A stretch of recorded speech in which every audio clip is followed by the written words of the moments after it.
يا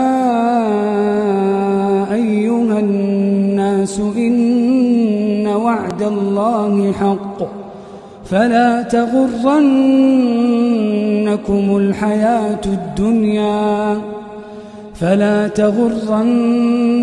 الحياة الدنيا ولا يغرنكم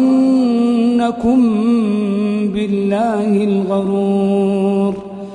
إن الشيطان لكم عدو فاتخذوه عدوا إنما يدعو حزبه ليكونوا من أصحاب السعير.